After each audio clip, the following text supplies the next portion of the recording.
Praise the Lord. Greetings to you all in the name of our Lord and Savior Jesus Christ. Today's Bible verse, Psalms 55 verse 21.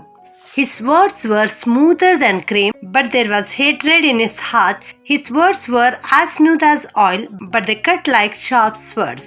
ಕೀರ್ತನೆಗಳು 55:21 ವಚನ. ಅವನ ಬಾಯಿ ಬೆಣ್ಣೆಯಂತೆ ನುಣುಪು, ಹೃದಯವೋ ಕಲಹಮಯವೇ. ಅವನ ನುಡಿಗಳು ಬೆಣ್ಣೆಗಿಂತ ನಯವಾಗಿದ್ದರೂ ಬಿಚ್ಚು ಕತ್ತಿಗಳೇ ಸರಿ. ಇವತ್ತಿನ ಈ ವಾಕ್ಯದಲ್ಲಿ ನಾವು ನೋಡ್ತಾ ಇದ್ದೇವೆ, ಅನೇಕ ಜನರು ಮಾತಿನಲ್ಲಿ ನಯವಾದ ಮಾತುಗಳು ಆಡುತ್ತಾರೆ. ಅವರ ನುಡಿಗಳು ಬೆಣ್ಣೆಗಿಂತಲೂ ನಯವಾಗಿರುತ್ತವೆ, ಆದರೆ ಅವರ ಹೃದಯದಲ್ಲಿ ಕಲಹ ತುಂಬಿಟ್ಟುಕೊಂಡಿರುತ್ತಾರೆ. ಅವರ ಹೃದಯದಲ್ಲಿ ಇತರರ ಬಗ್ಗೆ ಹೊಟ್ಟೆ ಕಿಚ್ಚು, ಇತರರ ಬಗ್ಗೆ ಜಗಳ, ಇದನ್ನು ಆಲೋಚಿಸುವಂತಹ ಜನರು ಕೆಲವರಾಗಿರುತ್ತಾರೆ. ಅದನ್ನೇ ಇಲ್ಲಿ ದೇವರ ವಾಕ್ಯ ಇವತ್ತು ನಮಗೆ ಜ್ಞಾಪಕಕ್ಕೆ ಕೊಡ್ತಾ ಇದೆ ಪ್ರಿಯರೇ.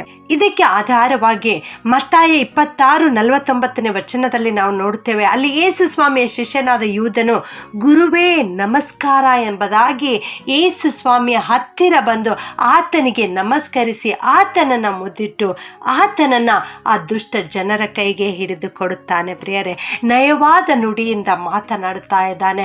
ಗೌರವ ಪೂರ್ವಕವಾಗಿ ನಮಸ್ಕಾರ ಎಂಬುದಾಗಿ ಹೇಳ್ತಾ ಇದ್ದಾನೆ, ಗುರುವೇ ಎಂಬುದಾಗಿ ಹೇಳ್ತಾ ಇದ್ದಾನೆ. ಯೇಸು ಕ್ರಿಸ್ತನನ್ನ ಅವನ ವೈರಿಗಳಿಗೆ ಹಿಡಿದುಕೊಡಬೇಕು ಎಂಬುದಾಗಿ ಅವನು ಆ ದುಷ್ಟ ಜನರ ನಾಯಕನಾಗಿ ಇಲ್ಲಿಗೆ ಬರುತ್ತಾ ಇದ್ದಾನೆ. ಯೋಹಾನ 18ನೇ ಅಧ್ಯಾಯದಲ್ಲಿ ನಾವು ನೋಡ್ತೇವೆ, ಯೇಸು ಸ್ವಾಮಿಯವರು ಆ ಗೆತ್ಸೇಮನೆ ತೋಟದಲ್ಲಿರುವಾಗ ಒಂದು ಚಿಕ್ಕ ಗುಂಪಿನೊಂದಿಗೆ ಆತನು ಇರುವಾಗ ಒಂದು ದೊಡ್ಡ ಗುಂಪು ಆತನ ಎದುರಿಗೆ ಬರುತ್ತದೆ. ಆ ಗುಂಪಿನ ನಾಯಕ ಯೂದನಾಗಿರುತ್ತಾನೆ. ಆ ಗುಂಪಿನವರು ಕತ್ತಿಯನ್ನು ದೊಣ್ಣೆಯನ್ನು ಹಿಡಿದುಕೊಂಡು ಬರುತ್ತಾ ಇದ್ದಾರೆ. ಆದರೆ ನಮ್ಮ ಯೇಸು ಸ್ವಾಮಿ ಒಂದು ಚಿಕ್ಕ ಗುಂಪಿನೊಂದಿಗೆ ಅವರನ್ನು ಎದುರುಗೊಳ್ಳುತ್ತಾ ಇದ್ದಾರೆ.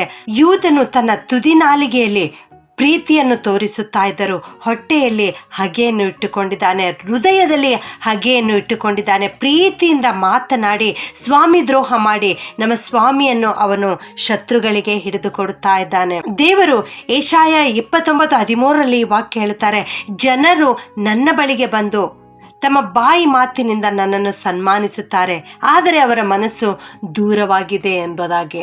ಹೌದು, ಇಂದು ಅನೇಕ ಜನರ ಹೃದಯ ಇದೇ ರೀತಿಯಲ್ಲಿದೆ. ಕೇವಲ ಬಾಯಿ ಮಾತಿನಿಂದ ದೇವರನ್ನು ಸನ್ಮಾನಿಸುತ್ತಾರೆ, ಕೇವಲ ಬಾಯಿ ಮಾತಿನಿಂದ ತನ್ನ ಎದುರಿಗಿರುವ ಜನರನ್ನು ಸನ್ಮಾನಿಸುತ್ತಾರೆ, ಆದರೆ ಅವರ ಹೃದಯದಲ್ಲಿ ಹಗೆಯನ್ನು ಇಟ್ಟುಕೊಂಡಿದ್ದಾರೆ.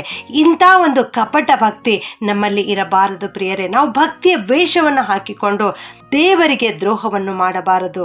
ಮೊದಲನೇ ಆದಾಮನಾಗಿರ್ತಕ್ಕಂಥ ಆದಾಮನು ಪಾಪ ಮಾಡಿದಾಗ ಅದರ ದಂಡನೆಯನ್ನು ಅರಿತವನಾಗಿ ದೇವರು ಬರುತ್ತಿರುವುದನ್ನು ಕಂಡು ಬಚ್ಚಿಟ್ಟುಕೊಂಡನು. ಆದರೆ ಎರಡನೇ ಆದಾಮನಾಗಿರುವ ಯೇಸು ಕ್ರಿಸ್ತನು ತಾನು ಯಾವ ಪಾಪ ಮಾಡದೆ ಹೋದಾಗ್ಯೂ ನಿನ್ನ ಪಾಪವನ್ನು ತನ್ನ ದೇಹದ ಮೇಲೆ ಹೊತ್ತುಕೊಂಡು ಆ ಶತ್ರುಗಳಿಗೆ ಎದುರು ಬಂದನು ಪ್ರಿಯರೇ.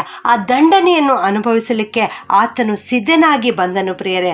ಆ ಶತ್ರುಗಳು ಯೇಸು ಸ್ವಾಮಿಯನ್ನು ಹುಡುಕುತ್ತಾ ಅಲ್ಲಿಗೆ ಬಂದಿರುವಾಗ ಸ್ವಾಮಿಯವರು ಅವರಿಗೆ ಯಾರನ್ನು ಹುಡುಕುತ್ತೀರಿ ಎಂಬುದಾಗಿ ಕೇಳುತ್ತಾರೆ. ಅವರು ನಜರೇತಿನ ಯೇಸುವನ್ನು ಎಂಬುದಾಗಿ ಹೇಳುತ್ತಾರೆ. ಆದರೆ ಆತನನ್ನು ಹಿಡಿಯಲಿಕ್ಕೆ ಅವರಿಂದ ಆಗುವುದಿಲ್ಲ. ಮತ್ತೆ ಎರಡನೆಯ ಸಾರಿ ಯೇಸು ಸ್ವಾಮಿ ನೀವು ಯಾರನ್ನು ಹುಡುಕುತ್ತೀರಿ ಎಂಬುದಾಗಿ ಕೇಳಿದಾಗ ಅವರು ಅದೇ ಉತ್ತರವನ್ನು ಕೊಡುತ್ತಾರೆ. ಆಗ ಸ್ವಾಮಿಯವರು ನಾನೇ ಅವನೆಂದು ನಿಮಗೆ ಹೇಳಿದೆನಲ್ಲ ಎಂಬುದಾಗಿ ಹೇಳ್ತಾರೆ. ಇಲ್ಲಿ ಏನು ತೋರಿಸಿಕೊಡುತ್ತದೆ ಅಂದರೆ ನಜರೇತಿನ ಯೇಸುವನ್ನು ಅವರು ಹುಡುಕುತ್ತಾ ಬಂದರೂ ಕೂಡ ಹಿಡಿಯಲಿಕ್ಕೆ ಸಾಧ್ಯವಾಗಲಿಲ್ಲ ಪ್ರಿಯರೇ.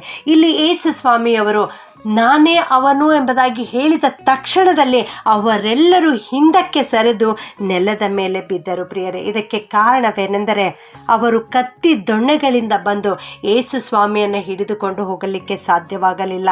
ಯೇಸು ಸ್ವಾಮಿಯ ಮಾತಿನಲ್ಲಿ ಶಕ್ತಿ ಇದೆ ಎನ್ನುವುದನ್ನು ನಾವು ಇಲ್ಲಿ ನೋಡುತ್ತೇವೆ. ಯೇಸು ಸ್ವಾಮಿಯ ಒಂದೇ ಒಂದು ಮಾತು ನಾನೇ ಅವನು ಎಂಬುದಾಗಿ ಹೇಳಿದ ತಕ್ಷಣದಲ್ಲಿ ಆ ಮಾತು ಅವರ ಕಿವಿಗೆ ಬೀಳುತ್ತಲೇ ಅವರು ನೆಲದ ಮೇಲೆ ಬಿದ್ದರು ಪ್ರಿಯರೇ. ಶತ್ರುಗಳು ಬಂದು ಹಿಡಿದುಕೊಳ್ಳಲಿಕ್ಕೆ ಆಗಲಿಲ್ಲ, ಆದರೆ ಆತನು ಸ್ವ ಇಚ್ಛೆಯಿಂದ ತನ್ನನ್ನು ಒಪ್ಪಿಸಿಕೊಂಡನು ಎನ್ನುವ ವಾಕ್ಯವನ್ನು ನಾವು ಇಲ್ಲಿ ನೋಡುತ್ತೇವೆ. ಮತ್ತು ಯೇಸು ಸ್ವಾಮಿ ಆ ಶತ್ರುಗಳಿಗೆ ನೀವು ನನ್ನನ್ನು ಹುಡುಕುವುದಾದರೆ ಇವರನ್ನು ಹೋಗಬಿಡಿರಿ ಎಂಬುದಾಗಿ ಹೇಳ್ತಾರೆ. ಅಂದರೆ ಆ ಶಿಷ್ಯರೆಲ್ಲರನ್ನ ಸುರಕ್ಷಿತವಾಗಿ ದೇವರು ಅಲ್ಲಿಂದ ಕಳಿಸಿಕೊಡುವಂತೆ ಮಾಡುತ್ತಾರೆ. ಅಲ್ಲಿ ದೇವರ ವಾಕ್ಯ ಈ ರೀತಿ ನೆರವೇರ್ತಾ ಇದೆ. ನೀನು ನನಗೆ ಕೊಟ್ಟವರಲ್ಲಿ ಒಬ್ಬನನ್ನಾದರೂ ನಾನು ಕಳ್ಕೊಳ್ಳಲಿಲ್ಲ ಏನೋ ವಾಕ್ಯ ಇಲ್ಲಿ ನೆರವೇರ್ತಾ ಇದೆ. ಎಲ್ಲ ಶಿಷ್ಯರು ಸುರಕ್ಷಿತವಾಗಿ ಅಲ್ಲಿಂದ ಹೋದರು. ಯೇಸು ಸ್ವಾಮಿಯನ್ನು ಮಾತ್ರ ಅವರು ಹಿಡಿದುಕೊಂಡು ಹೋದರು. ಇಲ್ಲಿ ನಾವು ದೇವರ ವಾಕ್ಯದಲ್ಲಿ ನೋಡುತ್ತೇವೆ, ದೇವರ ಮಾತಿನಲ್ಲಿ ಶಕ್ತಿ ಇದೆ ಮತ್ತು ದೇವರು ಸ್ವ ಇಚ್ಛೆಯಿಂದ ಮತ್ತು ಯೇಸು ಸ್ವಾಮಿ ಸ್ವ ಇಚ್ಛೆಯಿಂದ ತನ್ನನ್ನು ತಾನು ಹಿಡಿದುಕೊಟ್ಟರು. ಹೌದು ನನ್ನ ಪ್ರಿಯ ದೇವಜನರೇ, ದೇವರ ವಾಕ್ಯದಲ್ಲಿ, ದೇವರ ಮಾತಿನಲ್ಲಿ ಬಲವಿದೆ, ದೇವರ ವಾಕ್ಯದಲ್ಲಿ ಶಕ್ತಿ ಇದೆ. ಈ ವಾಕ್ಯವನ್ನು ನಾವು ಪ್ರತಿನಿತ್ಯ ಓದೋಣ.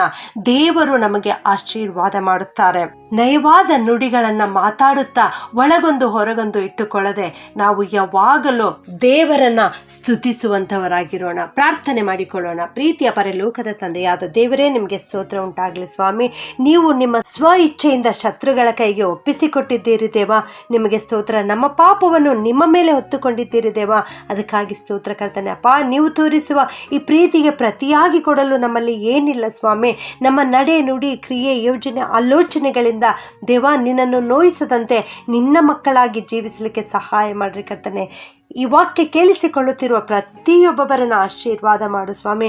ಅವರೆಲ್ಲರೂ ದೇವ ನಿನ್ನ ಮಕ್ಕಳಾಗಿ ಜೀವಿಸಲಿಕ್ಕೆ ಸಹಾಯ ಮಾಡ್ರಿ. ಅವರ ವಿರೋಧವಾಗಿ ಕಲ್ಪಿಸುವ ಎಲ್ಲ ದುರಾಲೋಚನೆಗಳನ್ನು ನಿರರ್ಥಕ ಮಾಡು ಸ್ವಾಮಿ. ಅನೇಕರು ನಯವಾದ ಮಾತುಗಳನ್ನು ಆಡುತ್ತಾ ಇವರನ್ನು ವಂಚಿಸುತ್ತಾ ಇರಬಹುದು ಸ್ವಾಮಿ. ಈ ಎಲ್ಲ ವಂಚನೆಯ ನಾಲಿಗೆಯಿಂದ ಇವರಿಗೆ ಬಿಡುಗಡೆ ಕೊಟ್ಟು ನಡೆಸಬೇಕಾಗಿ, ಇವರನ್ನು ಸುರಕ್ಷಿತವಾಗಿ ಕಾಪಾಡಬೇಕಾಗಿ ಯೇಸುವಿನ ನಾಮದಲ್ಲಿ ಬೇಡುತ್ತೇನೆ ತಂದೆಯೇ, ಆಮೆನ್.